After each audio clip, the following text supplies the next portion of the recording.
कि यहाँ से आपने जो आशीर्वाद दिया, और जो है मैंने भी आपको ये विश्वास दिलाया। एक बात ही विश्वास मैंने आपको कही थी कि हरियाणा में जब बदलाव होगा, कांग्रेस की सरकार बनेगी, आप यहाँ से मुझे आशीर्वाद देके लोकसभा में तो भेज रहे हो, लेकिन जो कांग्रेस की सरकार बनेगी उस सरकार में अगर सबसे ज्यादा मान सम्मान और काम के लिए, अगर कहीं के लिए दिन रात अपनी तरफ से मैं जी जान लगाऊंगा तो वो कोसली विधानसभा क्षेत्र के लिए लगाऊंगा।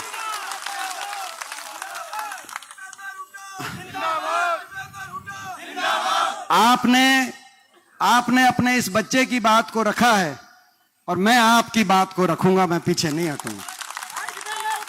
हमारे बीच में आज सभी पूरा इलाका यहां पे एकत्रित हुआ है।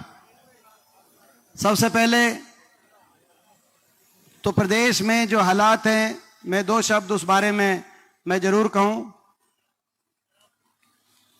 आज पूरे प्रदेश में कोने कोने से एक ही आवाज आ रही है। आप प्रदेश के किसी भी जिले में आप टेलीफोन करके पूछें, अंबाला लोकसभा जहां से हमारे वरुण मुलाना बड़े बहुमत के साथ अभी लोकसभा में सांसद हुए, मैं परसों अंबाला में गया, 9 की 9 सीट कांग्रेस पार्टी के अंबाला से आ रही हैं।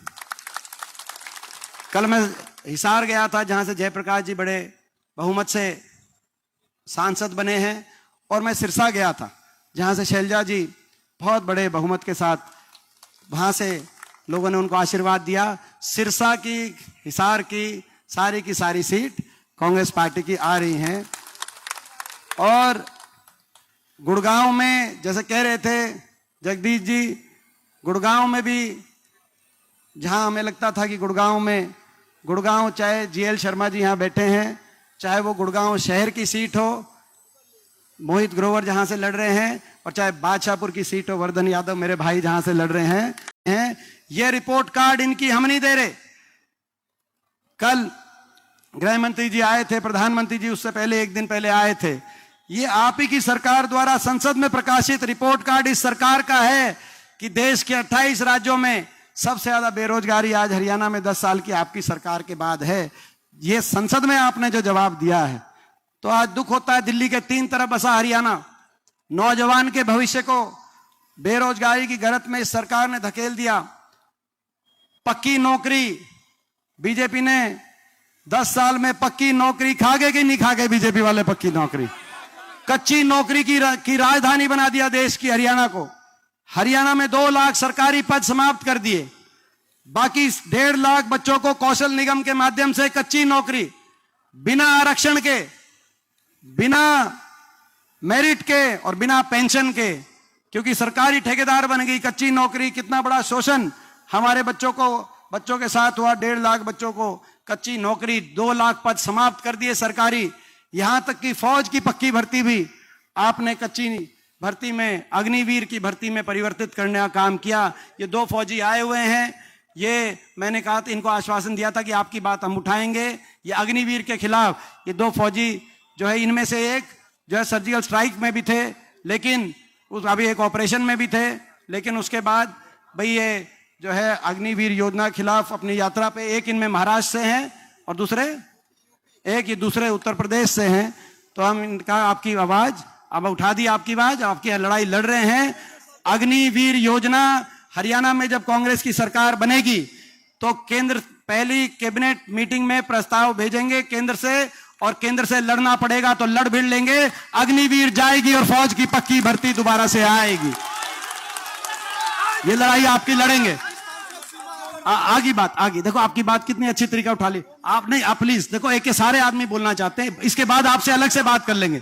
आप दूर से आए हैं, एच के यादव जी, आप दूर से उत्तर प्रदेश से आए हैं, आप अग्निवीर के खिलाफ लड़ाई लड़ रहे हैं। आपकी सारी बात हमने नहीं, आपको बाद में, इनका नारा है, एक बार नारा मैं पढ़ देता हूं आपका, बाद में।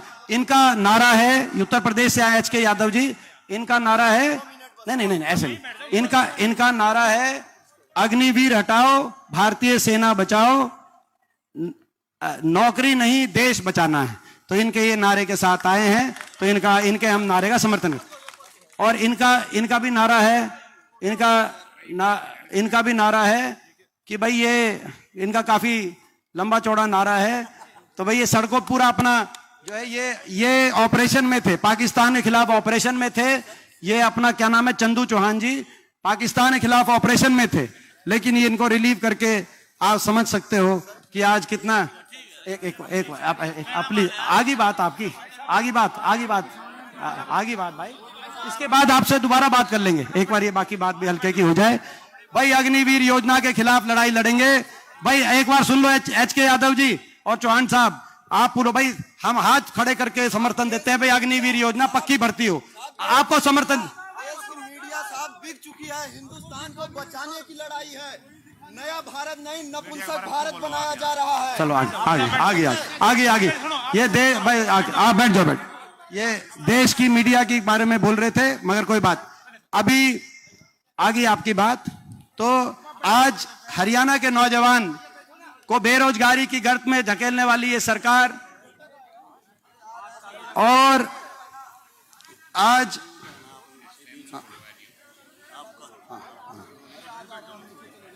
हरियाणा के आम आदमी को पोर्टलों में, नौजवान को तो इन्होंने उलझा दिया कच्ची भर्तियों में और सीटी में उलझा दिया कि नहीं उलझा दिया नौजवानों को? सीटी में उलझा दिया नौजवानों को। 5 साल तक कोई भर्ती नहीं करी, 2 महीने बाद करेंगे, 6 महीने बाद करेंगे, 1 साल बाद करेंगे। भर्ती के घोटाले पे भर्ती घोटाले, एचपीएससी के दफ्तर में करोड़ों की बरामदगी। जो कुछ नौकरियां पक्की लगी भी, उसमें हरियाणा से ज्यादा हरियाणा के बाहर के नौजवान, उसमें हरियाणा से नौजवान से ज्यादा हरियाणा के बाहर के नौजवान लगे। मात्र कुछ भर्ती हुई और उसके बाद कह कर इतने इलेक्शन आ गए, कह कर कि भाई अभी 1 महीने बाद करेंगे, उलझा दिया। मैं सभी नौजवानों को कहना चाहता हूं, जो सारी पेंडिंग भर्तियां चल रही हैं, ये सारी पेंडिंग भर्तियों को पूरा करके तुरंत सरकार आने पे ज्वाइनिंग देने का काम हम करेंगे। और सीटी के भी जो 3 साल से सीटी नहीं हुई, सीटी में उलझा दिया, कच्ची भर्तियों में उलझा दिया, फौज की कच्ची भर्ती में उलझा दिया। नौजवान जाए तो जाए कहां? और हरियाणा के आम नागरिक को उलझा दिया पोर्टलों में, आईडीओ में, property ID, family ID, portal ID, पहचान पत्र। नांगल चौधरी के एक गांव में हम गए, कौन सा गांव था वो, मैं ध्यान से उतर गया, कोई आप में से साथ हो, जिसमें बड़े बुजुर्गों की, एक गांव में 80 बड़े बुजुर्गों की पेंशन, नांगल चौधरी का गांव था, है मेघोत, हाँ मेघोत आला, उसमें 80 बड़े बुजुर्गों की पेंशन कट गई।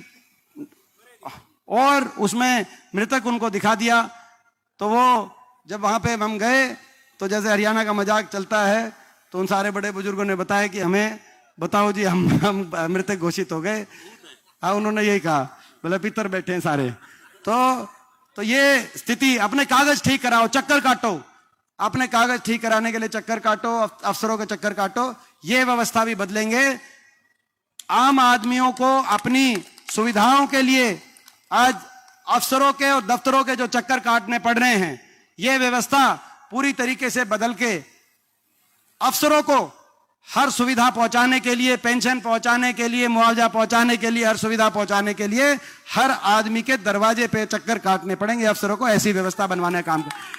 जब हम बात करते हैं कि पोर्टल और आईडीओ में उलझा दिया, जब हम बात करते हैं, तो मैं देख रहा था खट्टर साहब कह रहे थे कि ये टेक्नोलॉजी को एक्सेप्ट नहीं करना चाहते। मैं उनको कहना चाहता हूं, बताना चाहता हूं, मैं तो स्वयं सॉफ्टवेयर इंजीनियर रहा हूं और कई वर्ष अमेरिका में मैं तो टेक्नोलॉजी सेक्टर में काम किया, इन्फोसिस जैसी कंपनियों में काम किया है।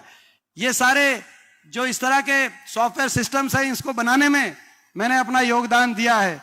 टेक्नोलॉजी का सदुपयोग भी किया जा सकता है, दुरुपयोग भी किया जा सकता है। टेक्नोलॉजी का सदुपयोग तब होता है जब आम जनमानस तक वो सुविधा पहुंचाने में आम जनमानस को आसानी हो, और टेक्नोलॉजी का दुरुपयोग तब हो जाए जब टेक्नोलॉजी बाधा बन जाए। आम आदमी अपने हक लेना चाहे, लेकिन टेक्नोलॉजी बाधा बन जाए तो उसका दुरुपयोग भी होता है। तो ये भी आज उलझा दिया। आपने देखा, ऐसी सरकार ये साबित हुई। हर वर्ग को सड़क पे लाने का काम इस सरकार ने किया, और हर वर्ग, जो भी अहंकारी, एक खट्टर रूपी सरकार, अहंकारी सरकार, घमंड की सरकार, हर वर्ग सड़क पे आया, लेकिन हर वर्ग का अपमान करने वाली सरकार। आपने देखा, सरपंच अपने अधिकारों के लिए आए, सरपंचों पे लाठीचार्ज। सरपंच बैठे हैं, सरपंच बता रहे हैं कर्मचारी ओल्ड पेंशन स्कीम के पे आए, कर्मचारियों पे लाठीचार्ज। किसान कि अपने एमएसपी की व्यवस्था को बचाने के लिए, जिसको खत्म करना चाहते थे, अदानी को सौंपना चाहते थे, प्राइवेट मंडी बनाना चाहते थे, एमएसपी व्यवस्था बचाने किसान सड़क पे आए तो डीएपी नहीं मिल रहा किसानों को। क्या स्थिति आप देख रहे हैं। तो किसानों पे अत्याचार, यहां तक कि 5000 स्कूल बंद कर दिए या मर्ज कर दिए। छोटे छोटे बच्चे, पहली, दूसरी, तीसरी, 5वीं क्लास के बच्चों को धरने देने पड़े। मेरे को याद है कोसली विधानसभा क्षेत्र में भी एक गांव में बच्चों को धरना देना पड़ा। हमारी छोटी छोटी स्कूल की, हमारी शादीपुर में बच्चों को धरना देना पड़ा, कर्मचारियों को धरना देना पड़ा, हमारी बेटियों को दिल्ली में धरना देना पड़ा।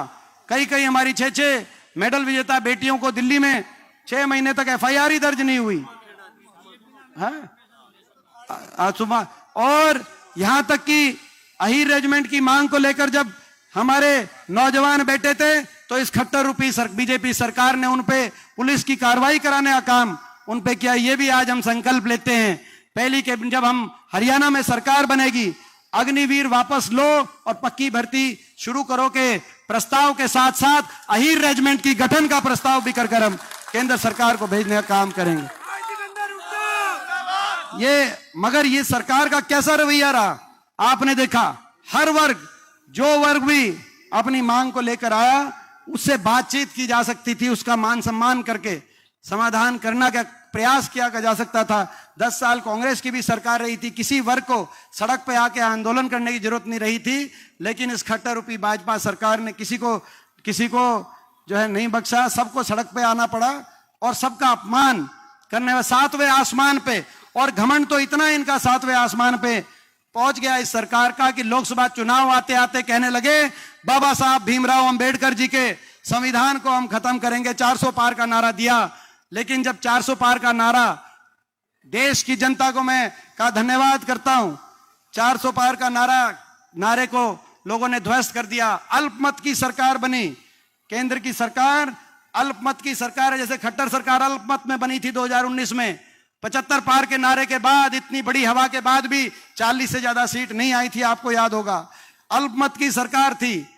ऐसी देश की सरकार भी आज अल्पमत की सरकार है। बड़े बड़े प्रदेशों ने, हम बधाई देते हैं, बड़े बड़े प्रदेशों ने ध्वस्त कर दिया भाजपा की जो संविधान के ऊपर जो भाजपा ने प्रहार किया था। उत्तर प्रदेश जैसे प्रदेशों ने, हरियाणा जैसे प्रदेशों ने, बड़े बड़े प्रदेशों ने भारतीय जनता पार्टी के उस नारे को ध्वस्त करते हुए उनको रोकने का काम किया। लेकिन घमंड, अहंकार इतना कि भाई संविधान तक पहुंच गए कि भाई संविधान को तोड़ेंगे। और उसके बाद जब रिपोर्ट गई कि हरियाणा में लोकसभा चुनाव में कांग्रेस को बढ़त मिल गई है, ज्यादा विधानसभा सीटों पे कांग्रेस को बढ़त मिली है और वोट प्रतिशत बीजेपी से 3% ज्यादा लोकसभा चुनाव में आया है। पिछली बार तो भाजपा का मत प्रतिशत हमसे 30% ज्यादा आया था, 30% लोकसभा में। मगर विधानसभा चुनाव 3 महीने के बाद होते होते बराबर की टक्कर हो गई थी, क्योंकि नीचे लोग इतने दुखी थे पिछली बार ही। इस बार तो लोकसभा में ही भाजपा से जब कांग्रेस आगे आई, रिपोर्ट गई लोकसभा चुनाव से पहले कि हरियाणा में परिस्थिति ठीक नहीं है, तो इन्होंने बदलना शुरू कर दिया। क्या क्या बदल दिया? अपना मुख्यमंत्री का चेहरा बदल दिया कि नहीं बदल दिया? एक हफ्ते पहले जिस सेनापति को आपने फौज की कमान सौंपी हो 10 साल तक, और 10 साल के बाद जब युद्ध का समय, जब युद्ध का बिगुल बजे तो बोला इसको बदलो, दूसरे को बिठाओ। यही हुआ। यानी कि कितना नुकसान उन्होंने किया होगा हरियाणा, कि हरियाणा वाले कितने दुखी होंगे। इन्होंने अपने मुख्यमंत्री का चेहरा बदल दिया। इन्होंने अपने उप मुख्यमंत्री को ही बदल दिया कि नहीं बदल दिया? उप मुख्यमंत्री, ये उप मुख्यमंत्री को क्यों बनाया हुआ था आपको पता है? केवल लूटने की छूट दे रखी थी प्रदेश को, भ्रष्टाचार की छूट दे रखी थी। मिलके ऐसा लूटा कि हटाने के बाद दुष्यंत चौटाला कह रहे हैं बीजेपी के घोटालों के राज बताएंगे, और खट्टर साहब कह रहे हैं दुष्यंत चौटाला के घोटालों की जांच कराएंगे। बताओ, 5 साल तक याद नहीं आई बात। लूटते रहे, अपना मुख्यमंत्री बदल दिया, अपने उप मुख्यमंत्री को बदल दिया, अपनी कैबिनेट को बदल दिया, अपने प्रदेश अध्यक्ष को बदल दिया। प्रदेश अध्यक्ष बना रखा था अपने प्रदेश अध्यक्ष को भी बदल दिया। उसके बाद चुनाव की तारीख बदल दी कि नहीं बदल दी? चुनाव की तारीख पहले नजदीक ले आए और उसके बाद चुनाव की तारीख दोबारा से बदल दी। और भाई कोसली के कैंडिडेट को भी बदल दिया। बीजेपी वालों में कहना चाहता हूं आपसे, आप कितना ही बदल लो, आप कितना ही कुछ बदल लो, आपके कष्ट कम नहीं होने वाले। जनता सरकार ही हरियाणा की बदलने का काम करेगी। लोगों ने फैसला ले लिया है, लोगों ने फैसला ले लिया है, सरकार बनेगी कांग्रेस पार्टी की बड़े बहुमत के साथ, आपके आशीर्वाद से। और सरकार बनते ही कांग्रेस पार्टी हरियाणा को विकास और खुशहाली के रास्ते पर आगे लेके जाने का काम कांग्रेस पार्टी करेगी। ये लड़ाई हरियाणा के भविष्य को बचाने की लड़ाई, ये लड़ाई हरियाणा के नौजवान के भविष्य को बचाने की लड़ाई, ये लड़ाई हरियाणा में जय जवान जय किसान के नारे को, जय जवान जय किसान का नारा जो गूंजता था, सबसे ज्यादा कहीं गूंजता तो इस दक्षिण हरियाणा में अहिरवाल में गूंजता था और पूरे हरियाणा में गूंजता था। लेकिन ना जय जवान छोड़ा ना जय किसान छोड़ा। ये जय जवान जय किसान के उस नारे को की गूंज को बचाने की लड़ाई है। ये लड़ाई जय संविधान के नारे को, बाबा साहब के उस संविधान को बचाए रखने की, बाबा साहब भीमराव अंबेडकर जी के उस संविधान को बचाए रखने की और जय संविधान के नारे को। आपने देखा होगा संसद में जब हमने सारे हमारे सांसद पहुंचे और हमने जय संविधान का नारा लिया शपथ के साथ, तो बीजेपी वालों को बड़ी तकलीफ हुई और तकलीफ होते ही स्पीकर साहब ने कहा कि जय संविधान का नारा नहीं लेना चाहिए। लेकिन 550 सांसदों में आपका ये बच्चा उठ के खड़ा हो गया कि नहीं हो गया कि जय संविधान के नारे से चलेगा देश। संविधान में जो पक्की सरकारी नौकरी और नौकरी में जिन वर्गों को अधिकार दिया गया है, आज केंद्र सरकार ने 30 लाख नौकरी खत्म कर दी, रेलवे से लेकर एयरपोर्ट तक, और प्रदेश सरकार ने 2 लाख पक्की नौकरी खत्म कर दी, बाकी कच्ची में बदल दिया। कौशल निगम से बिना आरक्षण बिना मेरिट के जिनको ठेकेदारी के प्रथा के हिसाब से, यहां तक कि इजराइल के युद्ध के भी ठेकेदार इजराइल को कोई नहीं मिला, तो हरियाणा सरकार ने ठेकेदारी ली, 8,000 नौकरी निकाली और 300 बच्चों ने जाने के लिए फिर आखिर में 300 बच्चों का नंबर आया। आपने देखा यहां तो पक्की नौकरी दे नहीं रहे लेकिन कच्ची नौकरी इजराइल तक की। तो ये स्थिति आज हो गई। तो भाई ये लड़ाई बाबा साहब के संविधान को बचाए रखने की लड़ाई है और ये लड़ाई सरकार बनते ही कुछ फैसले करेंगे। ये क्या हुआ?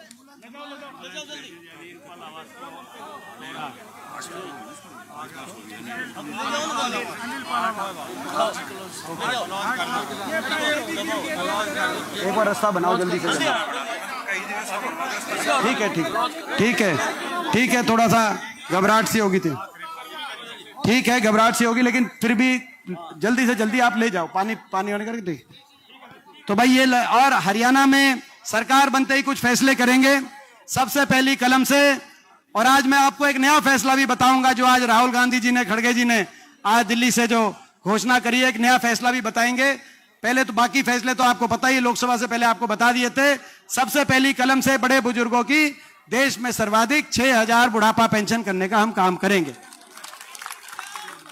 किसान को एमएसपी की गारंटी, कर्मचारी को ओल्ड पेंशन स्कीम यानी कि पेंशन की, कर्मचारी को पेंशन की गारंटी। जो कर्मचारी हमारे सारे हरियाणा के कर्मचारी जो रहे हैं, गरीब को, एससी समाज के, बैकवर्ड समाज के और जो गरीब परिवार हैं हमारे, उनको महात्मा गांधी ग्रामीण बस्ती योजना दोबारा शुरू करके जहां जहां 100-100 गज के प्लॉट की जो हमारी स्कीम थी उसको दोबारा शुरू कराने का काम करेंगे। और जरूरतमंद को 3.5 लाख तक की आर्थिक सहायता से इंदिरा आवास योजना में मकान दिलवाने का हम कार्य करेंगे। हरियाणा के अंदर कमर तोड़ महंगाई की कमर लगाते हुए 300 यूनिट बिजली तक हम राहत बिजली उपभोक्ता को देने के काम के साथ साथ 500 रुपए में गैस का सिलेंडर। अब एक बात बताओ, मैं नायब सिंह जी से पूछना चाहता हूं, नायब सिंह जी से, हमने कह दिया 500 रुपए में गैस का सिलेंडर राजस्थान की सरकार की तरह करेंगे, हिमाचल की सरकार की तरह करेंगे, जैसे राजस्थान में हिमाचल में कांग्रेस की सरकारों ने किया था। नायब सिंह जी ने 1 महीने पहले कैबिनेट की मीटिंग बुलाई चंडीगढ़ में और घोषणा कर दी कि 500 रुपए सिलेंडर हम देंगे। बीजेपी वालों ने कि भाई फैसला सरकार का फैसला। उसके 5 दिन के बाद इलेक्शन ही डिक्लेयर हो गए। उनको भी नहीं पता था शायद इलेक्शन डिक्लेयर होंगे। अब वो 500 रुपए का गैस सिलेंडर आया कि नहीं आया बीजेपी का?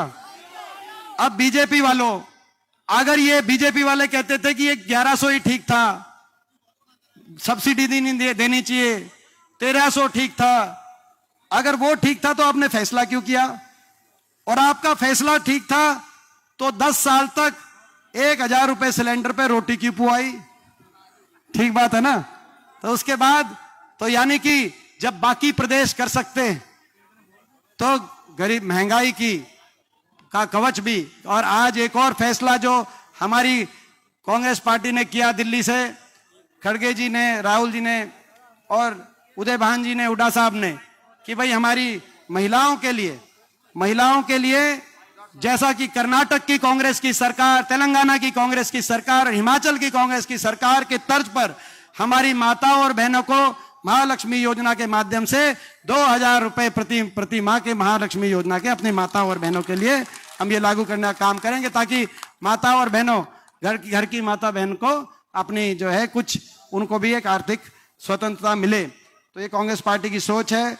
ये सारी बातें हैं। अब मैं अपने इलेक्शन पे आता हूं। ये सारे जो प्रस्ताव हैं ये आपने मान लिए कांग्रेस पार्टी के, ठीक है, ये सारे प्रस्ताव। अब मैं हल्के पे आता हूं। हल्के की 2 बात, हल्का का इलेक्शन और हल्के का विकास कार्य। आपको याद है बड़ी मेहनत से इस पूरे इलाके को आगे लेके जाने के लिए दिन रात मेहनत करके जब सरकार थी तो हमने प्रयास किए। और अब लोकसभा चुनाव के समय 10 साल तक कुछ काम नहीं हुआ तो एक संकल्प लिया था अपने क्षेत्र के अंदर की एक IMT, इंडस्ट्रियल मॉडल टाउनशिप, एक इंडस्ट्रियल मॉडल टाउनशिप। आज जो मैनिफेस्टो लागू हुआ है उस मैनिफेस्टो में भी वो बात कांग्रेस पार्टी ने रखी है कि मानेसर IMT की तर्ज पर एक कोसली क्षेत्र में भी एक औद्योगिक क्षेत्र इंडस्ट्रियल, ताकि हमारे नौजवानों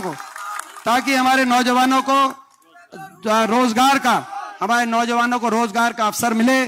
जैसे मानेसर में IMT है और एक रोहतक में IMT है, ऐसी IMT हमारे कोसली विधानसभा क्षेत्र में भी जो है, पूरे विधानसभा क्षेत्र में तो एक मिले, ताकि नौजवानों को निजी क्षेत्र में भी पक्की सरकारी नौकरी के साथ साथ निजी क्षेत्र के अंदर भी अवसर मिले। और बाकी भी जो विकास कार्य हैं वो तो आपको पता है, आपने पहले भी देखा हुआ है, मुझे बताने की जरूरत नहीं है। आप कोई कुछ हम घोषणा कर देंगे वो भी ठीक है, नहीं भी कोई अगर हो पाएगी, आप रात को आना दिन को आना, देखो ये आपको पता है, आप रात को आना दिन को आना, वो आपकी सरकार होगी। भाई मुझे ये तो पता नहीं, खट्टर साहब तो 10 साल में एक दिन आए कोसली, एक दिन 10 साल में। और आपका भाई तो ऐसा है दीपेंद्र, अगर 10 दिन में कोसली नहीं आऊं तो मेरा मन नहीं लगेगा, मुझे आपको पता है। तो वो आपकी सरकार होगी। आप जो कहोगे आपके लिए, आप जो कहोगे आपके लिए एक टांग पे खड़े रहेंगे, आपके ऐसे भाई हैं। तो मैं तो भाई हाँ, ठीक बात है। बीजेपी ने सबका अपमान किया। ये चेतन यादव जी जो आए हैं महेंद्रगढ़ से, ये पार्षद हैं, वहां दान सिंह जी बड़े बहुमत से जीत रहे हैं, रिपोर्ट अच्छी आ रही है। और वो बता रहे हैं कि बीजेपी ने सभी का अपमान किया। और जो है खट्टर साहब ने और बीजेपी ने रामविलास शर्मा जी की भी, जो इतने वरिष्ठ उनके थे, उनकी भी वहां से जो है टिकट काटने का जो काम हुआ। तो ये बात देख, आपकी बात आ गई। चेतन जी पार्षद हैं जी वहां से महेंद्रगढ़ से, अच्छा हमारा मजबूत पार्षद है हमारा भाई। तो भाई अब आ गई, तो भाई बाकी भी कोई बात हो। मैं अब दूसरी बात, जहां तक अपने चुनाव की बात है, सही बात है, बहुत से हर सीट से बहुत से ऐसे साथी होते हैं जिन्होंने मेहनत करी, सबका अपना योगदान रहा। मैं किसी के योगदान को कि मैं तुलना नहीं करना चाहता, सबका अपना अपना योगदान रहता है, सबकी मेहनत रहती है। और सभी को अधिकार है, पार्टी से टिकट मांगने का भी सबको अधिकार होता है और उसका मैं सम्मान करता हूं। सबकी जो मेहनत है, सबका योगदान है, मैं उन सबका सम्मान करता हूं। मगर मैंने एक चीज कही थी और कांग्रेस पार्टी ने एक चीज कही थी, चौधरी उदय भान जी ने, प्रदेश अध्यक्ष जी ने और हुड्डा साहब ने एक चीज कही थी कि इस बार सर्वे के आधार पर कांग्रेस पार्टी चलेगी। और सर्वे में, क्योंकि हम अपने जो है घर में हम एक दूसरे के साथ भेदभाव नहीं कर सकते। जो हमारा परिवार है, एक परिजन दूसरे परिजन के साथ, कांग्रेस के एक परिजन दूसरे और कांग्रेस के परिजन के साथ हम भेदभाव नहीं कर सकते। जो सर्वे में जो आगे दिखेगा, मगर सभी का अपना अपना योगदान है। लेकिन जो उस अनुसार कांग्रेस पार्टी का जो फैसला जो जीतने वाले प्रत्याशियों के रूप में आपके बीच में जो फैसला होगा, हमने आग्रह किया था कि उस फैसले का सब साथ दें। और आज भी मैं पहली अपील यही कहना चाहता हूं, ये जगदीश यादव जी जो उम्मीदवार बन के आए हैं, ये जगदीश यादव जी अकेले उम्मीदवार बन के नहीं आए, इनके साथ दीपेंद्र हुड्डा उम्मीदवार बन के आए। मैं कहना चाहता हूं ये चुनाव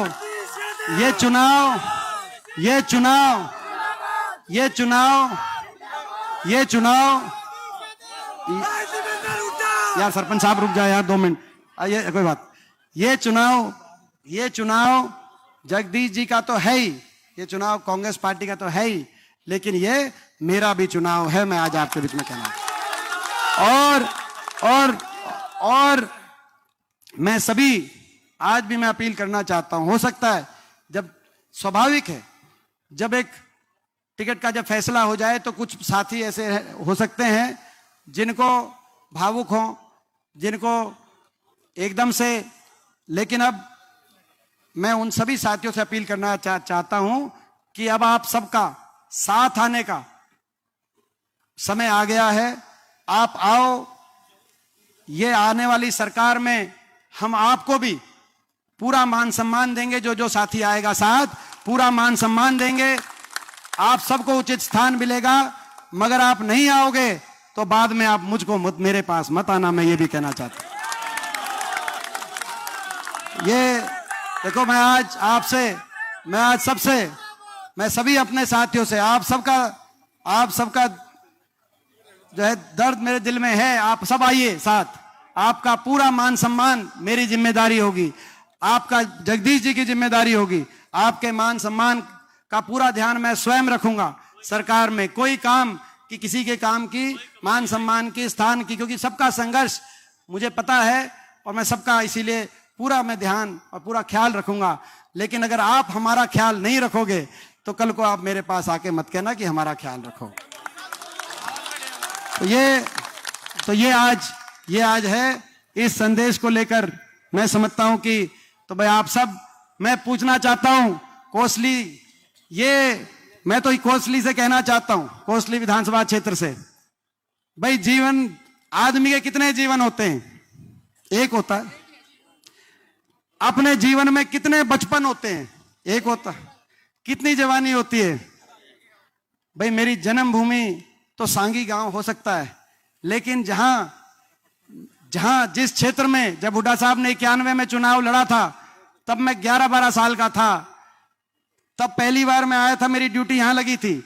आपको याद है, बड़े बुजुर्गों को याद है, उस समय मेरे को यही ड्यूटी लगी थी उस समय, और यहां से इतना आशीर्वाद मिला जो मैंने कहा कि हम अंतिम सांस तक नहीं भूल सकते।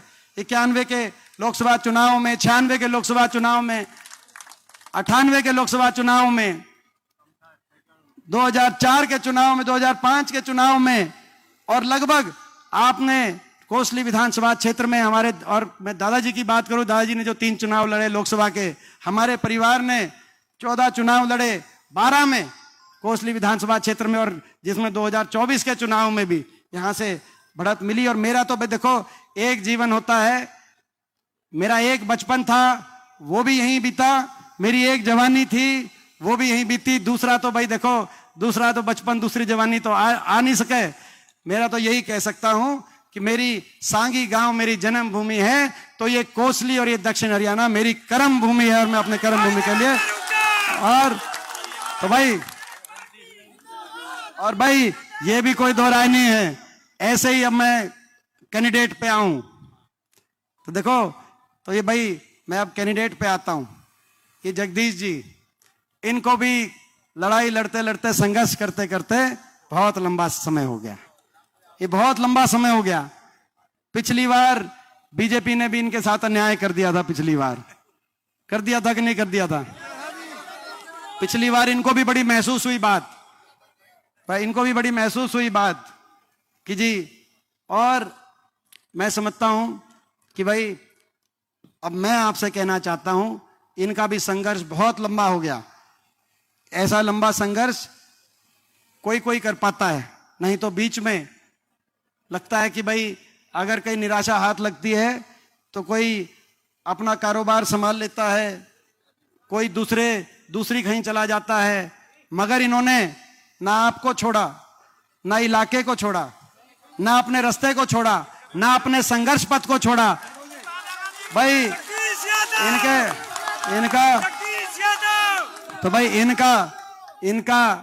इनका मैं आपसे यही कहना चाहता हूं, इनके साथ अन्याय पिछली बार हो गया था। भाई आप इनके साथ न्याय करना मैं आपसे कहना चाहता हूं। तो भाई ये अब बताओ, ये प्रस्ताव और बाकी दूसरी बात, आगे की चिंता आप मत करना। दूसरी बात जो है, आगे की चिंता आप मत करना। ये जो सरकार बन रही है, भाई इसमें मैं समझता हूं ये सरकार कोसली हल्के के लिए ही बन रही है। कोसली हल्के की सरकार बन रही है, आपकी अपनी सरकार बन रही है, आपकी अपनी सरकार ये बनने जा रही है हरियाणा के अंदर। तो इसमें आपका प्रतिनिधित्व वहां पे जब होगा तो मिलजुल के हम कितना क्या कर सकते हैं, आप अंदाजा लगाना। ये आप अपने मन में रखनी बात। और भाई और देखो, तो मैं ये प्रस्ताव जो मैंने किया, आप सबसे पूछना चाहता हूं, रिकॉर्ड मतों से यहां से भाई आप कांग्रेस पार्टी को, जगदीश जी को जिताओगे? एक बार हाथ खड़ा करके सारे बताओ रिकॉर्ड मतों। मैं आपका धन्यवाद करता हूं कांग्रेस पार्टी। भाई। आप यहां से सरपंच साहब रुक जाए यार। भाई ये सरपंच साहब, आप जो है धन्यवाद आपका।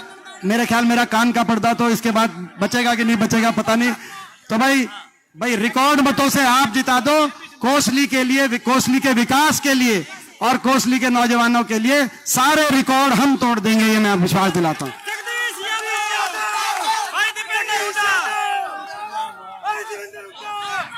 धन्यवाद कर दिए भैया, धन्यवाद। सॉरी ये बोलना रह गया था। आंगनवाड़ियों के पे भी बढ़िया लाठीचार्ज हुआ था, आंगनवाड़ियों पे भी बहुत अत्याचार हुआ। आंगनवाड़ी रह गई थी, आंगनवाड़ी और आशा वर्कर के लिए भी, आंगनवाड़ी और आशा वर्करों को भी हमने अपने मैनिफेस्टो में पूरा स्थान दिया। बहन जी एक मिनट एमपी साहब, एक बार सरपंच